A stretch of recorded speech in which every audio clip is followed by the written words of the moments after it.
अंदाज आला असेल आपण इथे कशासाठी आलो. मंगळागौर सर्वांना माहिती आहे. मंगळागौर हा एक हिंदू धर्मातील एक व्रत आहे. हा सण श्रावण महिन्यातच साजरा केला जातो दर मंगळवारी. मंगळागौरीच्या दिवशी पार्वतीची पूजा केली जाते. मंगळागौरीला पार्वतीच्या रूपातील अन्नपूर्णा म्हणून ओळखले जाते. मंगळागौरीचं व्रत माहिती. मंगळागौरी व्रत हे शक्यतो विवाहित महिलांसाठी महत्त्वाचे असते. या व्रतात महिला आपल्या पतीच्या सुदृढ भविष्यासाठी, आयुष्यासाठी आणि समृद्धीसाठी नेहमी प्रार्थना करतात. अविवाहित महिला चांगला नवरा मिळावा म्हणून मंगळागौरीचे व्रत करतात. मंगळागौरीच्या दिवशी सकाळी स्नान करून पूजा केली जाते. या दिवशी रात्री जागरण देखील केलं जातं आणि मंगळागौरीच्या दिवशी अनेक खेळ खेळले जातात. मंगळागौरीचं महत्त्व म्हणजे मंगळागौर व्रत हे महाराष्ट्रातील पारंपरिक व्रत आहे. मंगळागौरीच्या दिवशी महिला शंकरासोबत देवी पार्वतीची उपासना व पूजा करतात. असा हा खेळ आज आपल्या समोर सादर करतायत आपल्या सोसायटीतील महिला मंगळागौर. जय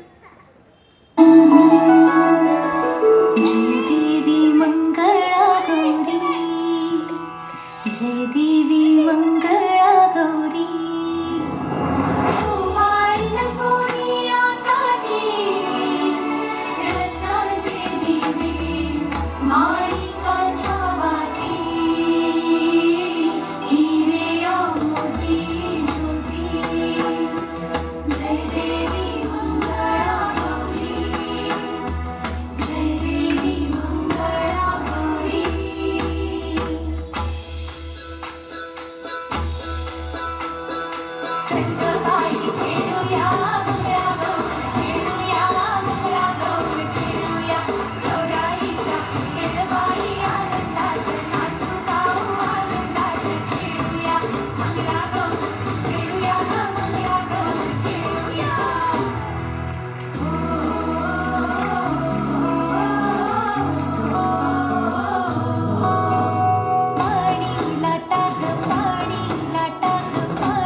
जोरदार टाळ्या झाल्या पाहिजेत.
क्या बात आहे, जोरदार जोरदार टाळ्या द्यायला पाहिजेत.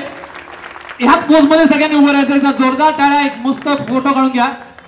अतिशय सुंदर पोज, सुंदर नृत्य, जोरदार टाळ्या यांच्यासाठी. आणि हे तुमचं भाग्य की आपल्या इकडच्या स्थानिक नगरसेविका, माजी नगरसेविका माननीय श्री सुरेखाताई पाटील इथे उपस्थित झाले आहेत. अशा या प्रसंगी मी सुरेखाताई पाटील यांना विनंती करते की त्यांनी स्टेजवरती येऊन त्यांना खूप खूप शुभेच्छा द्यायच्यात.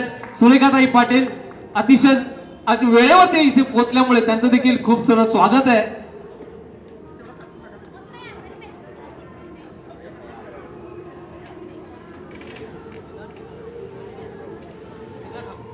वेदा ठाकूर यांच्याकडनं पारितोषिक आलेलं आहे. बेडसे साहेबांकडनं देखील पारितोषिक आलेलं आहे. यांना पारितोषिक घेऊन टाका. घ्या घ्या घ्या घ्या, पारितोषिक आलंय तर घ्यायचंय. आपल्या विनंतीला मान देऊन ज्या इकडचे स्थानिक नगरसेविका सौ सुरेखाताई पाटील या इथे आवर्जून उपस्थित झाल्यात, वेळात वेळ काढून. अशा या प्रसंगी आणि या मंगळागौरीचा खेळ त्यांनी प्रत्यक्ष इथे बघितलाय. त्यांना निश्चितच त्यांना या आनंद मिळाला असेल. आणि या आनंदाची पोच पावती जी आपल्या या महिलांना अपेक्षित आहे ती काय आहे, ही त्यांच्याच तोंडून आपण ऐकणार आहोत. नमस्कार. राजलक्ष्मी हाऊसिंग सोसायटीचे सन्मान्य अध्यक्ष, सन्मान्य सदस्य आणि माझ्या समोर उपस्थित असलेले सर्व सन्मान्य रहिवासी, आपल्या सत्यनारायणाच्या पूजेनिमित्त निमंत्रित केलं त्याबद्दल मी आपल्या सर्वांचे मनापासून आभारी आहे. आणि खरंच खूपच सुंदर असा मंगळागौरीचा हा कार्यक्रम आता इथे साजरा केलेला आहे. मी सर्वांचं मनापासून अभिनंदन करते. आणि तुम्हाला सर्वांना मी माझ्या प्रोग्राममध्ये तुम्हाला आधीच निमंत्रण देते की कारण तुमचं खूप चांगलं असं हा डान्स इथे झालेला आहे मंगळागौरीचा, खरोखर खूप सुंदर. थँक्यू. मी मनापासून परत एकदा आपल्या सर्वांचे मनापासून आभार व्यक्त करते. धन्यवाद. जय हिंद, जय महाराष्ट्र. थँक्यू ताई, आपण इथे आल्याबद्दल आपले धन्यवाद, मनपूर्वक धन्यवाद. आपल्याला पारितोषिक आलेलं आहे. B3 C1 यांच्याकडनं 200 रुपयाचं पारितोषिक, बेडसे साहेबांकडनं पारितोषिक, गोलतकर साहेबांकडनं पारितोषिक, अशा अनेकांकडनं पारितोषिक आलेलं आहे. धन्यवाद सुरेखाताई पाटील, आपण इथे उपस्थित झाल्याबद्दल थँक्यू. नक्की नक्की येतील, नक्की येतील. एक मिनिट सुरेखाताई, एक मिनिट. मी आपल्या सोसायटीचे अध्यक्ष माननीय श्री बेडसे साहेबांना विनंती करेन की त्यांनी पुष्पगुच्छ देऊन त्यांचं स्वागत करायचंय. सुरेखाताई पाटील आपल्या विनंतीला मान देऊन येथे उपस्थित झाल्याबद्दल त्यांचा हा एकदा जोरदार टाळ्या झाल्या पाहिजे त्यांच्यासाठी. धन्यवाद ताई, आपण इथे आल्याबद्दल. Thank you so much.